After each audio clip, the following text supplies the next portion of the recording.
Will you marry me? Isn't that a line that many women dream of hearing? Indeed, I've fantasized about it myself, and it always warms my heart when I hear it in dramas. But I never expected to hear it under these circumstances. We're at a high-end restaurant, a place known by all the locals. Surely, it's a perfect spot for a proposal. But the man proposing is Roy. In front of Roy sits not me, but a younger woman. Michelle has lost all her charm since we got married. Even so, his selfish behavior is inexcusable. I can still date younger women, you know. I'm a good-looking man. Did I really raise such a deluded man? I'm filled with regret and introspection. Doesn't he feel ashamed of his own words? I never knew Roy was this foolish. His past foolish statements come back to haunt me. It's my money, so I can spend it however I want, or I'll do as I please. Roy had become completely dependent on my earnings. I'm disappointed in my lack of judgment. The struggles of our life together and my hidden irritation. It seems like it's time to let it all out. And I'm not the only one who's suffered. I want to laugh off the chaos Roy has caused and watch him fall. I'm Michelle, a 39-year-old office worker in a regional city. It's not a big city, but it has everything necessary for raising a family, attracting many families from other areas. I have an 11-year-old son, Ken.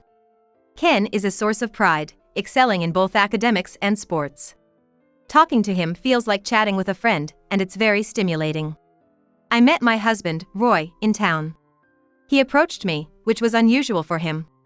When he first spoke to me, he seemed serious, wearing silver-rimmed glasses and a suit. Stumbling over his words, he said, "I've never done this kind of thing, but I'm serious." I sensed something trustworthy in him. Our relationship with Roy progressed smoothly, leading to marriage. I still remember his proposal. "Will you marry me?" It was a support for me even when times were tough. Roy was successful at work, having been promoted to a managerial position last year. His salary had increased, and he was happy about it. Then suddenly, Roy started complaining of ill health and began missing work. At first, I thought it was just a cold, but it turned out to be more serious. He wasn't physically ill, but mentally strained, leading to a long-term leave. I was confused, having never dealt with anything like this. My parents both worked, and I had never seen them take a day off. But nowadays, it's common for people to take time off for mental health. I read everything I could find, trying to make life easier for Roy. Initially, Roy rested at home, but he soon started going out daily, supposedly for medical appointments. I was worried but respected his decision to go out. Our first problem was money. Obviously, his salary stopped during his absence. Thankfully, we received some financial support from his insurance, but Roy didn't contribute to the household, claiming the expenses were for his treatment. I had to manage the household on my salary alone. With rent, groceries, and utilities, the list of expenses was endless. If I hadn't been saving since the beginning of our marriage, we would have been in trouble. Though sick, Roy showed no remorse. Instead, he started complaining about the meals. "Hey, there used to be salad with stew. Why not today? Fresh veggies are expensive. We have more bread instead, so bear with it. I can't eat this. I'm going out." "No, we'll run out of money." "It's my money. I can spend it however I want." After arguing, Roy stormed out of the house. Ken quietly eats the stew without any side dishes, without complaining. "Mom, your stew is delicious just by itself. Should I also start saving on snacks or something?" But I didn't want to make my child suffer because of money issues. "Ken, you don't have to worry about that. Eat as much as you like." I felt saved by my son's kindness. When Ken finally went to sleep, Roy returned home. From the way he entered our bedroom, it seemed like he had been drinking. "Is it okay for you to drink alcohol while you're under treatment?" "Stop nagging. Worrying about small things like that is the worst thing for me. I'm gonna do what I like." "Have you been skipping the medication the doctor prescribed recently?" "It depends on how I'm feeling. Sometimes it's better not to take them." "You shouldn't interfere." Roy wouldn't share the details of his treatment and seemed irritable every day. But there were days when he seemed elated. Especially after returning from his outings. Those times, he usually smelled of alcohol, and sometimes there was a faint scent of shampoo. Maybe he's going to the gym for health reasons? I wished he would rest more at home and return to work soon. The difficulties of Roy's health situation were becoming more apparent. Eventually, we reached a point where our finances couldn't keep up. I switched to a cheaper phone plan and reviewed our life insurance, but there was nothing left to cut back on. Reluctantly, I had to cut Ken's private tutor. Ken had been aiming for high grades since he was young. It was Roy's wish, and Ken never complained, enjoying his studies. But now, we couldn't afford the expensive fees. I cautiously brought this up with Ken. "Ken, I need to talk to you. Can we consider quitting classes with your tutor?" "Does that mean I'm also giving up on the exams?"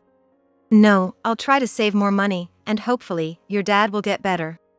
But right now, we're really struggling." "Okay, I'll start studying on my own. If I can get all the textbooks up to the exam, I'll be fine." I negotiated with his tutor and conveyed Ken's decision. Ken was well regarded. Despite their attempts to keep him, we couldn't afford it. We managed to get all the textbooks from the tutor. Roy was opposed to this decision. "Won't that jeopardize his chances at a good school? I want Ken to become a successful businessman like me, even if it means stretching our budget. You should find a way to keep him there with your earnings." I was appalled by Roy's selfish attitude. Did he not feel embarrassed calling himself a successful businessman? True, Roy had done well at work, which his promotion showed. But the situation is different now. No matter how hard I tried, our finances were stretched thin, and the discussion went nowhere. "Ken says he's going to work hard on his own. Shouldn't we be grateful for that?" "I doubt it. He's got lazy habits like you. If he's not supervised, I can't trust him." "What kind of way is that to talk about your own son? He's your son too. If I'd married someone more competent, I wouldn't be in this mess." I felt a growing distrust towards Roy. Ken, despite everything, didn't complain and worked hard every day. He even started helping around the house more, trying to contribute in any way he could. Meanwhile, Roy wouldn't lift a finger to help, even neglecting his own personal care. He left all 3 meals to me and sometimes would suddenly say he didn't need dinner and go out. Roy seemed overwhelmed with his own issues, oblivious to everything else. Frustrated, I decided to take a part-time job. I already worked full-time during the week, so I started helping at a bakery on weekend mornings. It was hard to get up early on the weekends, but making bread helped me forget everything else for a while. The customers' compliments, like "it looks delicious" or "it was really good," were encouraging. It was a small, family-run shop, and being able to take home leftover bread was a bonus that helped our finances. Ken was supportive of this job. He often visited the shop, looking around and buying small bread with his allowance. He frequently brought friends to spend time there. We were becoming tougher in the face of our financial difficulties. As for Roy, he mostly stayed in his room on weekends, doing who knows what. He never had a word of appreciation for my bakery job. One Sunday morning, I was curious when he left the house early. "Isn't there no hospital visit today? Where are you going?" "Don't pry. I have some shopping to do." "Can't a sick man go shopping?" "It's not that, but..." Lately, Roy had been speaking to me in a dismissive way. Still, I didn't want to stress him out, so I kept my patience. That evening, when Roy came home, he was clutching a brand-name shopping bag. He tried to hide it with other items, but it was from my favorite brand. Popular among people in their 20s and 30s. I recalled that today was the release of a limited edition item at the department store. I wondered why Roy would have such an expensive item but didn't want to upset him by asking. With my doubts unspoken, I went to bed feeling uneasy. The next day, good news arrived at our home. I had won a supermarket sweepstakes. Recently, I have been regularly entering contests and promotions as part of my savings efforts. The prize was a meal voucher for a high-end restaurant. However, my availability was limited. I casually asked Roy about his schedule, but he said he had an overnight medical test. So, Ken and I decided to enjoy a nice lunch at the restaurant without telling Roy. The restaurant was a famous local establishment, known by everyone and often visited by people from other regions. Located opposite a historic church, it was also a popular wedding venue. Ken and I had long admired it. Excited about the meal, our home was filled with a secret buzz. On the day of the meal, dressed up, we entered a world different from our daily life. The calm interior offered views of a beautiful garden and the solemn church. Contrary to my expectation of private rooms, The daytime setup was open and welcoming to tourists, with partitions removed. Ken and I were seated at the back. After ordering, Ken looked around and suddenly seemed uneasy. "What's wrong?" he whispered. "Hey, isn't that Dad sitting over there?" "No way. Your dad's in the hospital for tests."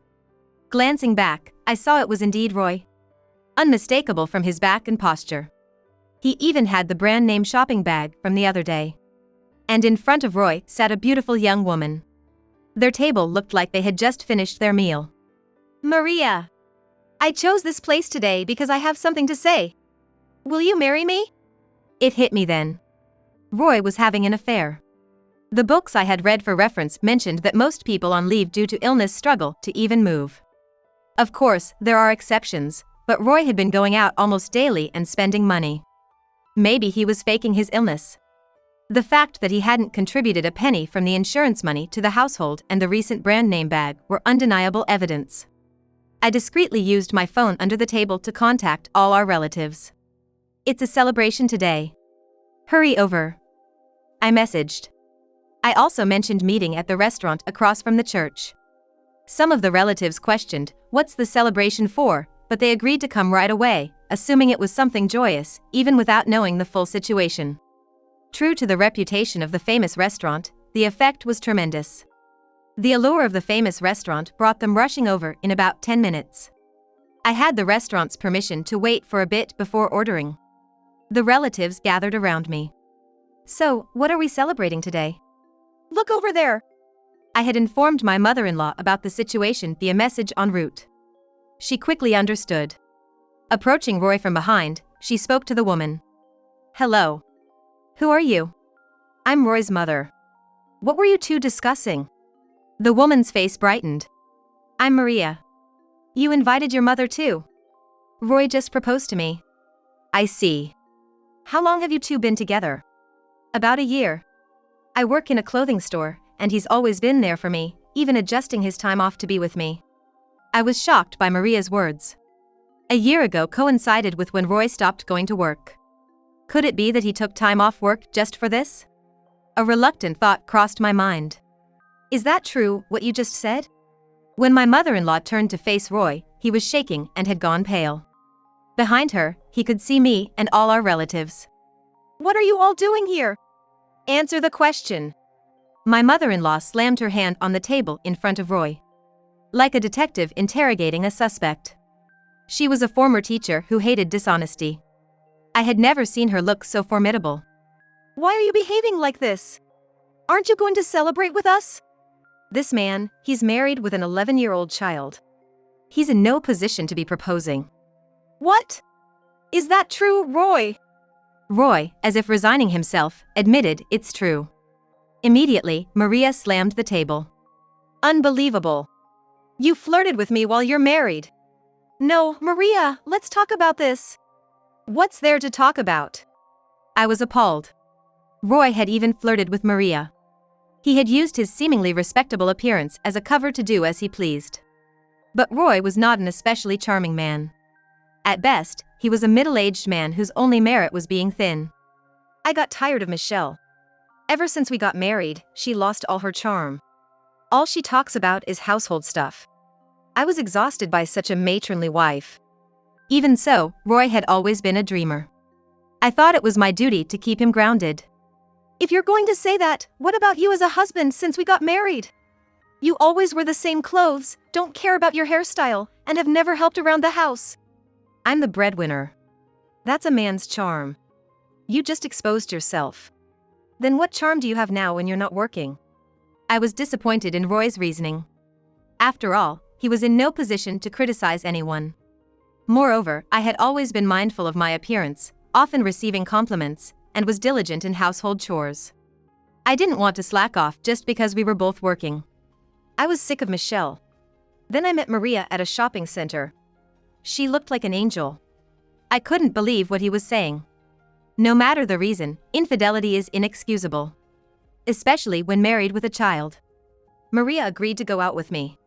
I can still date young women. I'm handsome. Don't be delusional. I was with you only for future financial support for my new store. Roy seemed shocked by her words. He had never doubted Maria's love for him. Who else would date an old man like you? I'm still young. Give me back this past year. You're lying. No lie. I plan to divorce you after getting a new store by marrying you. Roy looked shocked, as if betrayed by his beliefs. Let me say something. I stood up and approached Roy. This man stopped working a year ago. He claimed to be unwell, and I tried to be understanding, but he went too far. He neglected our family, putting himself first. Ken had to endure a lot because of him. I can't consider this man my husband anymore. Honestly, I suspect his illness this past year was all an act. My mother-in-law glared at Roy and pressed him. Aren't you ashamed, being accused like this? Don't you want to say it's an exaggeration to call it malingering? No, it's okay. It was indeed a sham. Roy then stuck out his tongue. The doctor and my company were so gullible. Just saying I felt a bit sick, they treated me like I was fragile. Thanks to them, I got money and could do whatever I wanted. I couldn't give up such an easy life. Do you realize how many sacrifices were made because of that? It's none of my concern. In Roy's words, my mother-in-law seemed to reach her limit. Don't joke around. Michelle came to me for advice several times. What do you think of her feelings? I'll live a life that's suitable for me. It's a new beginning with Maria. Now, if you understand, please don't interrupt my proposal. That's when Maria spoke up. I'm not breaking up with him until I get compensation for tarnishing my reputation. Sure. I'll also demand child support and the living expenses you squandered this past year. Roy found himself between Maria in front of him and me behind, with no allies to turn to. He started receiving jeers from the relatives. A waiter approached our table and gently suggested, "Excuse me, it seems to be about time for you to leave." They wanted us outside to avoid disturbing the restaurant's atmosphere. We all moved to the church outside the restaurant. Roy, what's the truth? Tell us from your own mouth. It's true that I've been seeing Maria for the past year. So, the illness was all fake, right? Yes. Pretending to be sick meant I could take time off work and see Maria easily. I used the insurance money for gifts, and I did some part-time work for the extra cash. This entire year was a result of Roy's selfish actions. It felt foolish to have supported such a man, adjusting my and Ken's lives for him. It was all because of you. You liar. You traitor. From the relatives came comments like, "How could you neglect such a good wife?" and "I'm cutting ties with you. Let's get a divorce." Wait, now that Maria is gone, you're all I have left, Michelle. So, I'm just your second choice. What if Maria changes her mind and wants to marry you? Then, I'd go with Maria. It's natural for a man to switch to a better woman. I was disgusted. Roy still didn't understand his situation. One of the relatives muttered, "He's a real idiot." Hold on, I'm not changing my mind. I'm done with this lowlife. I get it. That was just a hypothetical scenario. But now it's clear how much of a scumbag Roy is. Without Michelle, who will cook and do laundry for me? Can you believe this guy? Then my mother-in-law stepped forward. I didn't raise you to be such a son. Her loud voice echoed in the shrine. All I've heard is self-centered excuses. Are you even human? I feel the same way. How do we fix this scum? It's impossible. But committing insurance fraud is a serious crime. I won't help him even if he comes crying to me. My mother-in-law was resolute. Come on, Michelle, help me. No. I'm cutting ties with you. Make sure you don't miss any payments I mentioned earlier, no matter how broke you are. That day ended with everyone condemning Roy. I didn't let Roy into the house.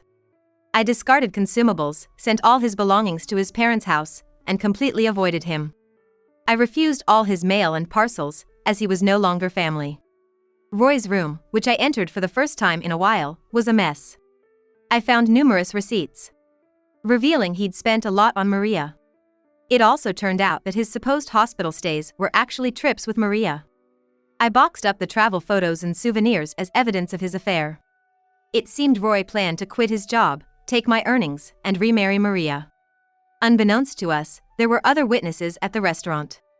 Executives from Roy's company. They had recognized Roy and debated approaching him but decided to ignore him, thinking it was private. However, they overheard our conversation and were shocked. Roy's infidelity and fraudulent sick leave enraged the executives. Roy underwent a thorough investigation. It revealed that 90% of his doctor's visits were lies. Mostly to meet Maria. Effectively, Roy, a manager, was skipping work to see a woman. He even lied to doctors for a false diagnosis. This scandal reached the news. And Roy was fired. Making re-employment difficult. Not only the company, but the insurance agency also began investigating. They confirmed the fraud. As my mother-in-law said, Roy faced criminal charges for fraud. He was thoroughly interrogated and lost his freedom. I informed the relatives about the restaurant incident. Their dissatisfaction exploded, having previously given Roy the benefit of the doubt due to his illness. Some had even lent him money for treatment. Everyone had been genuinely concerned about Roy and sincerely hoped for his recovery. Roy had betrayed the trust of everyone who cared for him. We all agreed not to help him anymore, no matter what. Roy, who had lived in this area since birth, found his reputation ruined, unable to even walk outside. His selfish actions had led to the worst outcome. Scorned by family, company, and society. I had no sympathy for him. He reaped what he sowed. Whether his reputation was ruined or he was worn out by interrogation, all I cared about was collecting alimony and other dues. I resolved never to show mercy. Now, Ken and I started a new life. Ken, always close to me, could talk about anything. My in-laws, aware of the ordeal, offered their support. Ken is now studying hard again for exams using his tutor. After witnessing this whole ordeal, he's now aspiring to become a lawyer. I'm looking forward to my capable son's future. With new goals in sight, the bond between us, mother and son, has strengthened, and we're moving forward together.